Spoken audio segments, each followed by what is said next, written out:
Thank you, Counselor Sam. And Shelley, would you provide roll call, please? Yes, sir. Keith Austin, Here. Joshua Sam. Here. Danny Callison. Here. Julia Coates. Here. Sean Crittenden. Here. Joe Deere. Aye. Mike Dobbins. Here. Rex Jordan. Here. Johnny Kidwell. Here. Darrell Legg. Here. Wes Snowfire. Okay. Dora Petskowski. Here. Mike Shambaugh. Here. Melvina Shotpouch. E.O. Smith. Condessa Teehee. Victoria Vasquez. We have a quorum. Thank you. I would entertain a motion to approve the minutes for the August 26th regular session and the September 9th special section of the budget hearings. So moved. Do I have a second? All in favor, say aye. Aye. Passes. Thank you. Do we have Chuck Garrett on the line today?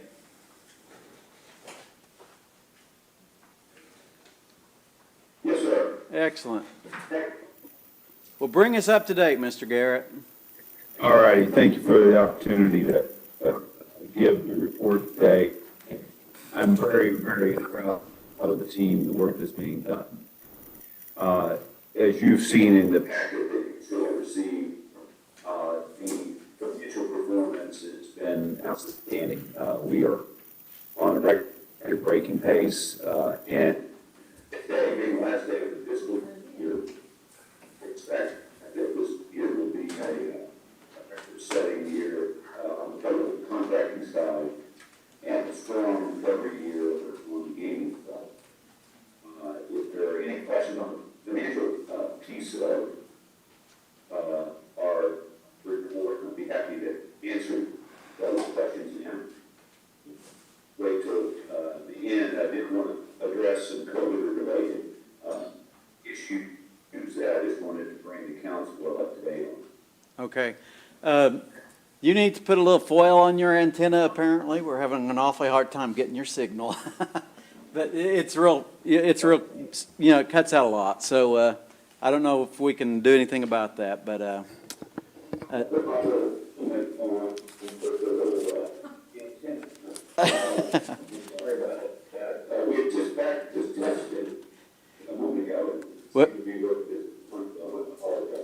if anybody feels the need to stop and request some clarification, we'll let you know. Okay, Chuck? Proceed. Very good. Okay, thank you very much. I did want to, address some updates on our COVID policies, simply because I know that is, those are areas that you get questions regarding from time to time. As most of you know, we have adopted a very comprehensive testing program, and our employees are testing themselves. It's a self-administered test twice a week. I wanted to share sort of some results from that. In the month of September, 60 employees identified as being positive through our mandatory testing program. 30 of those 65 were fully vaccinated employees. So we're seeing breakthrough positives at almost a 50% rate. So 65 employees identified and 30 of those fully vaccinated. We feel good about the program, in large part because those 65 employees have been in our offices alongside their colleagues and exposing many to the virus. So we feel really good about that. Now, just also wanted to remind everyone that if you do test positive, we have reinstated our COVID admin leave policy so that you don't have to utilize your sick or vacation time in order to qualify. The White House just issued in the last several days a vaccine mandate for federal contractors. Our legal team is Visually reviewing that and analyzing the applicability to federal contracting business. It seems pretty clear that some of the mandate applies to parts of our company. We just want to understand where that applies and where it doesn't. So we'll keep you posted on that result. Mr. Chairman, that concludes my report. Be happy to answer any questions that. Are there any questions? Yes, Counselor Legg. How you doing, Chuck? So if it comes down to the point where they do try to force our Cherokee federal employees to get fully vaccinated and they do not, is there a chance that we're going to be able to relocate them to another division within Cherokee Nation businesses? Really good question. And I appreciate you asking it. That's an interesting idea. And certainly we want to accommodate as many employees as we can. Obviously, that might be difficult in certain cases, but I can imagine scenarios where that would be an option. Yeah. And, I appreciate you raising that because I want to put that on the table as a possible solution. So. Yes, Counselor I Dobbins. believe there's also a medical and a religious exemption as well, but it's a very interesting idea. Counselor Dobbins. Chuck, this is off the subject, but the First Americans Museum that's opened in Oklahoma City, do you have knowledge on how that is financially supported? Are we involved? Just do you have any parameters on how that is supported? You know, I don't have any specifics, Counselor. I do know that at one point in time, we, along with other foundations, did provide some financial support for that museum. And I don't know that that's on an ongoing basis or if that was sort of a one-time funding for the actual construction. I'm certainly, I can find that out. I'm sure Ms. Jarvis is aware of that, and our CFO, Doug Evans, I can check with and provide that. Okay. Thank you, Chuck. Are there other questions or clarifications needed? I think we're good. Mr. Garrett? Oh, Mr. No-Fire, right? I'm sorry. Hey, Chuck here. You said that you're going to end the year with a really great year, I guess, due to the 888 contracts or federal contracts. Is that in relationship to the 888 contracts we have out at the Fairplex for housing illegal immigrants? Is that the reason why? That's the primary reason. We would have had a record-setting year anyway. But it's very important track to us, and really proud of the work that's been done out there. I've personally been out there and seen the impact we're having, and I've spoken to the customer, the federal government, and they quite pleased with the performance as well. Okay, sorry about that. It's just, I don't know if I may have a bad connection on my side. I don't know if I kind of get a little few words every once in a while when you're saying something, but I think I got the gist of it. You know, I think I seen that contract come through and I've been paying close attention to it. You know, I understand that there is a problem in the country that we're now part of, and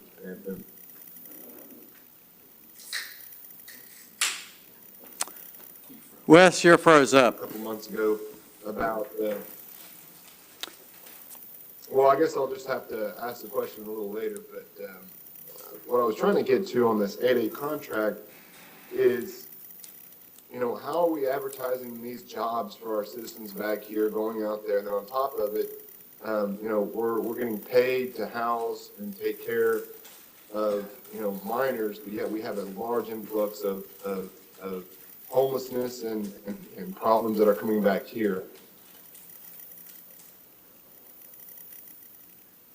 I think I caught some of your question there, and I apologize that I didn't catch all of it. Certainly, all of our jobs are posted on our website, on our jobs website. So that's one way that we communicate. It's a primary way that we communicate, given the nature of the positions. Certainly we've got our own struggles at home as well, and that's certainly acknowledged. This has been an opportunity for us to serve our customer and provide some solutions in what we're doing. And so that's, I think it's what I'm doing. Okay, appreciate it. It's just one contract I can't get on board with, and I appreciate all the work you do, Chuck, but that's one contract that I would have liked the Cherokee Nation to stay out of, as it doesn't directly affect and get back to our people. But once again, appreciate it, Chair. Thank you. Are there other questions or comments? I don't see any, Mr. Garrett, so you're free. Thank you. The next report will be by our treasurer, Miss Janice Taylor.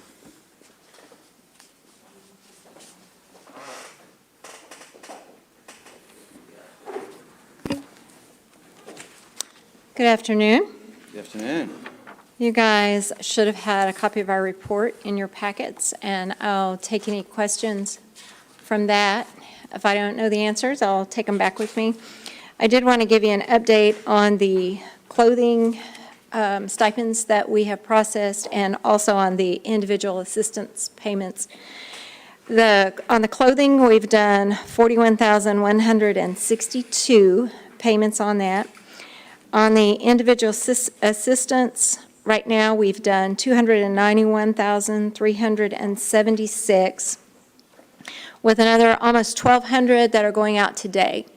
Those have slowed down considerably. We're processing about 1,000 a week, give or take, on those. So that's really slowed down, which has made it a lot easier on finance. I did want to let you know, I don't know if any of you have been watching on the federal level, but the federal budget is just like ours. Today's the last day of this budget, and there was some fear that the federal government was going to close down, but they did pass a continuing resolution just today, in fact, just a few minutes ago, to keep the government operating until December 3rd. We were in finance prepared to carry on providing services to our citizens, even if the federal government did not fulfill their obligations to us in the interim. But we were glad to know that they're going to continue. So that's all the extra stuff that I have. Are there any questions? Do you have any questions for Treasurer Taylor? Okay. I want it noted, I called you treasurer. Yes, you did. We're getting there. And I appreciate that. You guys still have my phone number from before. It hasn't changed. It's always open. I'll take your calls. So if you have any questions in between the time that I'm here to talk to you or think of something when you leave, don't hesitate to call me. I'm here to help. I really do appreciate the update on the federal budget. That was something I was wondering about earlier today, and thank you for that update. Believe me, we've been wondering about it too. I bet. Career Services, represented by Miss Diane Kelly today.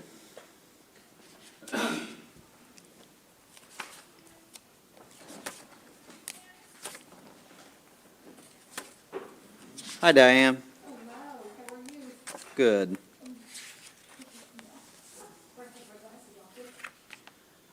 have my report, and I just want to say that the sadness that one of my former employees passed away. He was also an employee of C&B at one time, Mr. Andy Dreadfulwater, and they're having his viewing tomorrow at Hart Funeral Home. For those of you that knew Andy, he's been around for a long time, and he passed away.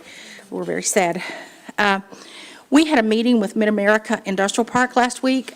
Dave Stewart called Hunter and I and said, we hate to do this on such short notice, but we have a company, it's called Project Ocean, and they're coming to town, and the bigwigs are here from out of town, and we want to come to your office and let you present to them on what you might be able to do as far as helping them with their business if they choose to locate it here in the park. They did not divulge the name of the company. They just said that it's Project Ocean, but some of the stuff that they produce would actually be things that possibly a Canoe Electric car company might possibly purchase, so that way they wouldn't have to ship them. So I don't really know exactly where they're at with that, but Sherry called, no, it was Scott, I'm sorry. Scott, I talked to him yesterday, and they're wanting me and Hunter to come back up there. They're having a meeting with some of the businesses there in the park. I think there might be some concern about, how many businesses that might be coming. You got signs up everywhere, hiring, hiring, hiring, and I think that there is some concern. So anyway, we told them that we'd be glad to come up and work with them, so we're going back up there next week. The Economic Development Director in Miami is bringing a business there in Miami down next week to meet with us as well. She's been trying to schedule time to come down. She was wanting us to come up there, and I said it might be easier if you came here. So she's coming down next week to meet with us. I think Speaker Shambaugh and Councilman EO, you were here day before yesterday. We had a proclamation signing for the workforce development. The month of September is considered Workforce Development Month, and there was a proclamation signing out at One Fire Field from Chief and Deputy, and some of our participants who actually work in workforce. And then there is Manufacturing Month during the month of October. We'll be doing another proclamation signing on manufacturing.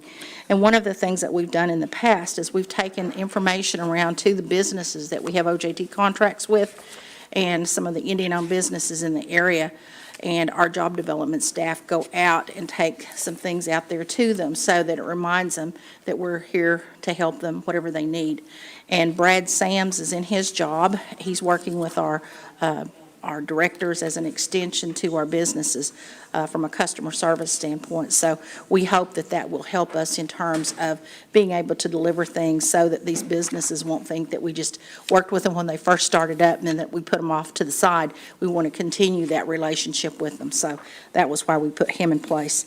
And we'll be identifying Indian-owned businesses the month of October. Our job development staff will be making contact by telephone or email to identify more Indian-owned businesses, and we hope to get them certified through our Tarot office.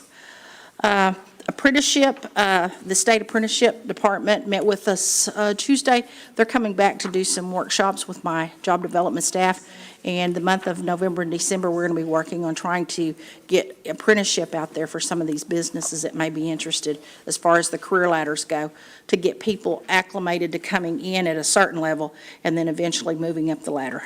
And then I met with Verna and Tricia Peebles and Jennifer this morning. We're going to be launching a child development, child care campaign over the next month. We're going to have some billboards out there. We're also going to be doing some training for existing staff that want to get an advanced training component for child care, but we really need child care workers. It's evident that with all the things that we're getting ready to launch and build and expanding our Head Start program and our child care program, we need to have more child care workers. And we're working with Roger Stake, Carl Albert, and some of the other institutions to try to get more people trained. So any help that you can give us, we sure would appreciate it. Are there any questions? Any questions for Diane today? Thank you. I see none. Thank you, Diane. Thank you.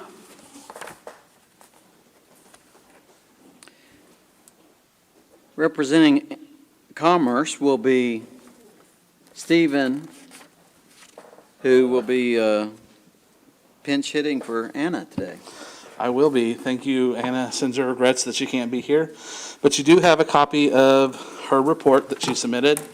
I would just say thank you for approving or reappointing our board members today. We really appreciate that. They've been great board members for us, and they really give us valuable insight for the work that we do with the EDTA board. So if you have any questions, I'm happy to try to answer it or take it back to Anna and have her send you an email or give you a phone call tomorrow when she's back in the office. Yes, Counselor Legg? Stephen, how's the Kawi Cafe going? Are y'all still located down there, and then y'all just come up here on Fridays and serve the employees, or how's that going now? Yeah, so the Kawi Cafe is still downtown. It's still open, available to the public. We actually have a lot of exciting transition that's happening down there. We're redoing some of the menu options, doing some Cherokee infusion foods. And so a lot of that, they're actually doing a training today on that, and then we'll be able to put the new menu out and available, and I'm sure we'll send it to all of you all. And so we're really excited about that program, but it's going good. It's a good partnership with Career Services to bring some of those participants in, so. Are there others? I see none. Stephen? All right, well, They thank went you all very easy on much. You have a good Thursday. Thank you. That's all of our reports, so we've got our consent items. We've got our terror certifications, and community assistance, law enforcement, roads, sports teams, applications, livestock, and special projects. I need a motion. I entertain a motion to adopt all these as presented. All right, we've got a motion and a second to adopt all as presented. Do we have any comments or questions? All right, with a motion and a second, we'll say, all in favor, say aye. Aye. Thank you. And that's done. There is no old business. There is no new business. There is time for announcements, however. Councilor Kidwell? Thank you, Mr. Chair. Before we break, I just wanted to let everyone, and most people might know this, but the at-large community lost a very prominent member of Cherokee citizens just this past week on the 21st. Ray French from the Cherokee community of North Texas, a retired colonel of about 26 years of service, Air Force colonel, grew up right here in Collinsville, and he had received the Cherokee Medal of Patriotism back in 2014, and was honored as a Cherokee Elder in 2018. A big loss, not just for the Cherokee Nation in general, but for those of us who he mentored, and he never met anybody that he wasn't a friend to that I know of. He was a good man, and I just offer prayers and support to his family and their community and everyone associated. Thank you, Mr. Chair. Thank you, Mr. Kidwell. That was, I'm glad you mentioned that. I knew Ray and appreciate you honoring him today. I also, yes. I also want to invite you to Spavinaw this weekend. They're having, not this weekend, next weekend, they're having their powwow. So Friday and Saturday night, and they'll have parade Saturday. I can't remember what time, but you're all invited to that. Yes, Mr. Legg. Marble City is having their fall festival this Saturday. Also, winter's coming up. The Rural Community Initiative Foundation is willing to deliver firewood. It is $100 a rick. If you live north of Tahlequah, they'll deliver. If you live south of Tahlequah, it is $75 delivered. They can deliver up to 4 ricks. If you want to just come and pick some up, it's $60 a rick. So if y'all have places where y'all could store wood for the winter in case an elder or somebody needs some on an emergency basis, you can pay Rural Community Initiative Foundation. They'll make sure that you have plenty of wood. Thank you. Yes, Mr. Dobbins? Quick reminder, Health Committee, October 12th starts at 12:30 instead of 1. 12:30. 12:30. Anybody else? I do want to ask everybody to keep the family of Dr. Keith Ballard. Dr. Keith Ballard was a superintendent of, he was my school teacher at Oologah when I was in school, and then he ended up being superintendent of Oologah, superintendent of Claremore, superintendent of Tulsa Public Schools, and president of the Oklahoma State School Board Association for many years. A man of extraordinary impact on the world of education in Oklahoma and Northeast Oklahoma. While he was not Cherokee, he was very proud to say he was grandfather to a bunch of Cherokee grandchildren. So he was a great friend to the community and made a tremendous impact on the world that we live. So please remember him. He had ALS, and his health deteriorated extraordinarily quick. So pray for his wife Christy and his children and grandchildren as they mourn his passing. Anybody else? All right, well, we've got a PAC committee meeting that is scheduled to start at 3:30, which is 4 minutes from now. That's just about enough time for them to change the tape and get that officially started. If you must take a break, let's try to get started in 5 minutes at 3:31. Move to adjourn. Well, I would entertain a motion to adjourn. We already got a second there, so let's all say aye. Any nays? All right, it's adopted.